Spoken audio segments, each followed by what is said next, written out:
bibliothécaire. Si vous voulez un peu de surnaturel, vous êtes sur la bonne vidéo. Surtout, n'oubliez pas de vous abonner, cliquez sur la cloche et laissez un petit like sur la vidéo. Ça fait toujours plaisir. Et maintenant, ouvrez bien vos oreilles.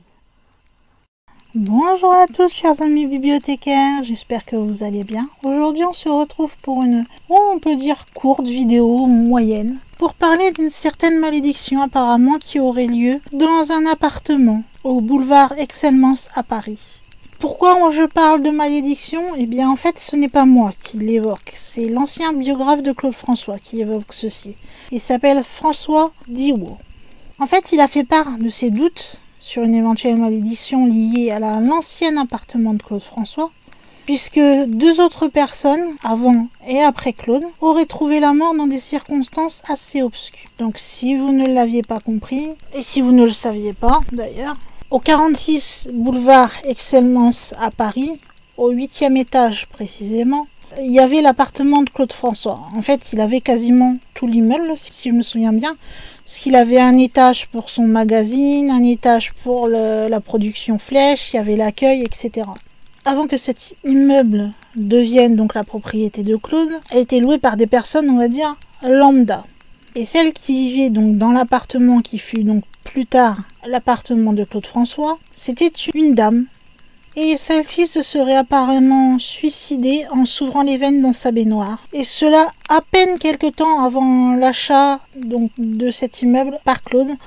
Alors ne vous étonnez pas si je dis Claude au lieu de dire Claude François. Je ne suis pas d'âge à avoir connu Claude François, mais il n'empêche que ma jeunesse a été bercée par Claude François, vu que maman aimait beaucoup ce chanteur. Et du coup, elle m'a transmis un petit peu ça, et donc moi j'ai l'habitude en fait de, sans m'en rendre compte, de dire Claude au lieu de dire Claude François comme si je le connaissais personnellement. Donc ne faites pas attention, c'est juste un tic du langage que j'ai eu avec le temps.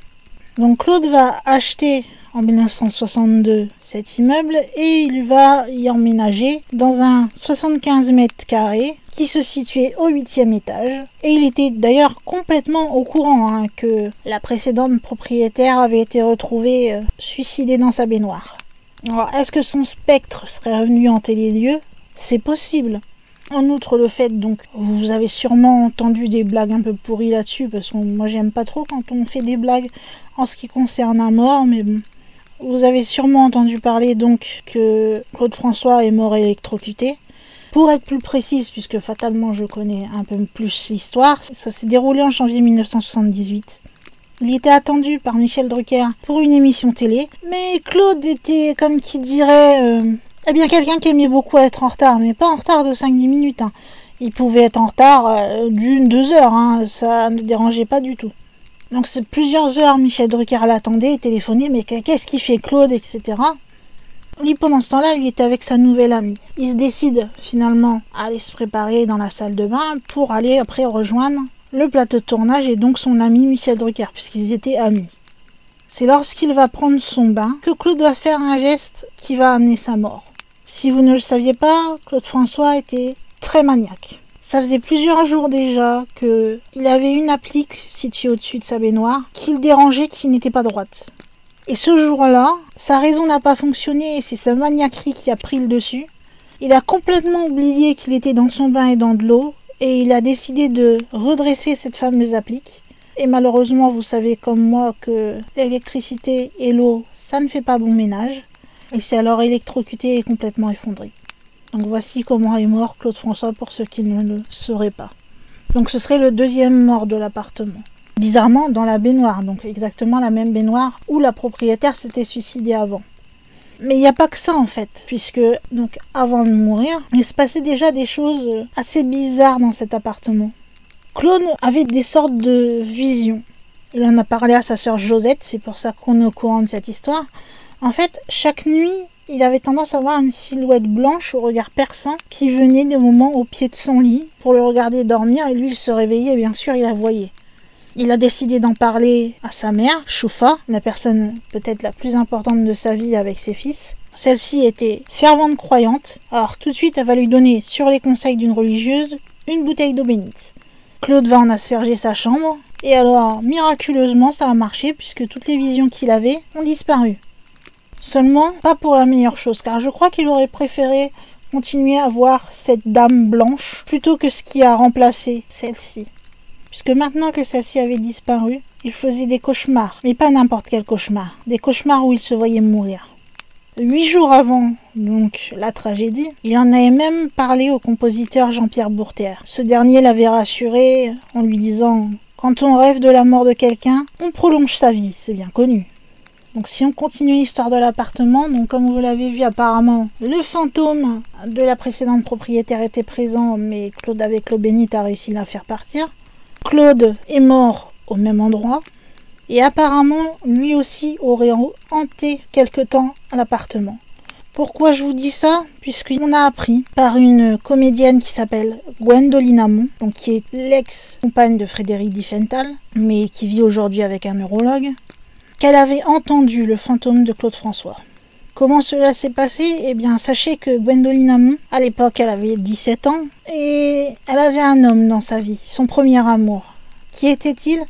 Eh bien, c'était tout simplement Marc, le fils cadet de Claude François et d'Isabelle Fauré. Un jour, Marc l'a invité à passer la soirée donc dans l'appartement du 8e étage au 46 boulevard Excellence. Elle est bien sûr pas rassurée parce qu'elle sait ce qui s'est passé dans l'appartement et on dit que cet endroit serait maudit et même hanté. Donc pas très rassurant d'être tout seul avec son homme dans un appartement comme ça. Ils passent la soirée ensemble, et ça c'est dans la fin des années 80 à peu près. Et au cours de la soirée, Marc va décider de mettre de la musique. Pourquoi? Puisqu'il a vu en fait que Gwendoline semblait apeurée, elle se sentait pas bien, qu'elle avait besoin d'être rassurée. Elle dira elle-même qu'il y a comme une sorte de présence mystérieuse et inquiétante. Du moins c'est ce qu'elle ressent. Alors, pour la décontracter, la calmer, la rassurer, Marc met un disque de Stevie Wonder sur la platine. Et là, ça va être loin de la rassurer, puisque lorsque le disque démarre, ce n'est pas la voix du chanteur américain que Gwendoline entend, c'est celle de Claude François lui-même. Elle dira elle-même qu'elle a eu un flip monstrueux. Elle a alors pris ses jambes à son cou et elle a refusé de passer 1 minute de plus dans cet appartement. Ça commence quand même à accumuler un petit peu quand même. Et ce n'est pas tout. C'est comme on dit, hein, jamais 203. Dans les années 90, l'appartement, donc les propriétaires savaient l'histoire de celui-ci. Il a été revendu à un couple qui, en l'achetant, espérait chasser les mauvais esprits qui y étaient. Ils ont décidé de faire d'importants travaux et notamment ils ont inversé en fait la chambre et la salle de bain. Ils se sont dit que peut-être cela éloignera la malédiction. Eh bien ils se sont bien plantés. Puisque quelques années plus tard, et les raisons sont encore inexplicables à ce jour, la femme va mettre fin à ses jours. Où? Eh bien, elle a décidé de se suicider avec une balle dans la tête, dans la chambre. Certains vont dire, bah oui, mais c'était pas la salle de bain. Oui, mais rappelez-vous, je vous ai dit qu'ils avaient fait des travaux pour empêcher la malédiction. Et donc que la salle de bain n'était plus la salle de bain, mais la chambre du couple. Donc elle s'est suicidée à l'endroit même où Claude et encore avant l'ancienne propriétaire sont morts. Donc François Diwo pense que ça fait quand même un faisceau de circonstances qui est quand même assez troublant quand même. 3 personnes qui meurent au même endroit. Claude voit le fantôme de la première. On voit le fantôme de Claude dedans. Moi je suis assez d'accord avec François, c'est quand même un petit peu bizarre. Apparemment depuis on n'a plus entendu d'histoire sur cet appartement. Ça n'empêche que je pense qu'il y avait peut-être bien une petite malédiction. Comment dire? Le hasard, j'ai du mal un petit peu à y croire pour 3. Mais après, c'est comme mon avis personnel. Vous avez le droit d'avoir le vôtre. En tout cas, tout ce qui est sûr, c'est que c'est une histoire qui fait complètement froid dans le dos. Même moi, je n'étais pas au courant du suicide. Donc avant que Claude prenne l'appartement et du suicide après. Moi, je ne connaissais que l'histoire de Claude, c'est tout. Au final, tout ce qu'on peut se demander, c'est si malédiction il y a, de quelle nature elle est. Pourquoi cet appartement du 16e arrondissement, 46 boulevard Excellence, 8e étage est hanté et pourquoi spécifiquement la salle de bain? Là, c'est la grande question qui peut-être n'aura jamais de réponse. Et peut-être que tout simplement, il ne se passera plus jamais rien dans cet appartement et que ça a été juste sur une courte période. Ça, on peut l'envisager aussi. Le paranormal n'est pas forcément quelque chose qui se prolonge dans le temps. Des fois, ce sont des choses qui vont arriver pendant 3, 10, 20 ans et qui après vont s'arrêter complètement pour une raison ou pour une autre. Je ne sais pas. Peut-être que ça a été le cas dans cette histoire-là. C'est pour ça que j'ai plutôt tendance à penser qu'il y avait bien quelque chose. Je ne sais pas si c'était une malédiction, mais en tout cas qu'il y avait un quelque chose et que c'est bizarre que 3 personnes soient mortes exactement au même endroit. Surtout une accidentelle et 2 suicides. Donc aucune mort, on va dire, logique, si on peut utiliser ce terme. Donc vous voyez, même si je connaissais Claude François, j'ai appris quelque chose en faisant cette vidéo pour vous. Donc j'espère que vous aussi vous en aurez appris. J'espère ne pas être la seule à m'intéresser à Claude François malgré mon jeune âge. Je rappelle que je n'ai eu que 34 ans ce mois-ci. Claude François est mort en 78, donc vous voyez que c'était pas vraiment mon époque. Donc rassurez-moi dans les commentaires et dites-moi qu'il y a d'autres personnes qui aiment bien Claude François et qui sont dans la trentaine, que je me sente un peu moins seule. En tout cas, vous pouvez aussi me dire, hein, pas seulement que ça, hein, vous pouvez aussi me dire ce que vous en pensez. Est-ce qu'il y a vraiment une malédiction? Est-ce que vous pensez comme moi qu'il y a quand même quelque chose, même si c'est pas une malédiction, qu'il y a quand même quelque chose de bizarre qui s'est passé dans cet appartement pour qu'il y ait 3 morts comme ça et que on y voit et entende, du coup, pour Claude, 2 fantômes? Si vous avez apprécié cette vidéo, vous pouvez vous abonner pour en avoir plus. Je poste 3 vidéos par semaine quand tout va bien, bien sûr. Vous savez qu'il y a les aléas de la vie qu'on ne pourrait jamais prévoir. Et puis vous pouvez partager cette vidéo ou bien d'autres, ou bien la chaîne carrément. C'est comme vous voulez. Pour faire grandir cette chaîne un maximum. Et vous savez que c'est complètement gratuit, donc faites-vous plaisir. Parler paranormal, on n'a aucun problème là-dessus.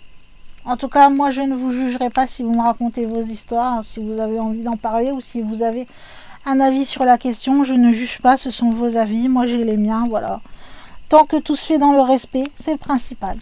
Bon, allez, je crois qu'il va être temps pour moi, en tant que gardienne de la bibliothèque, de fermer les portes de celle-ci et de vous dire à une prochaine vidéo.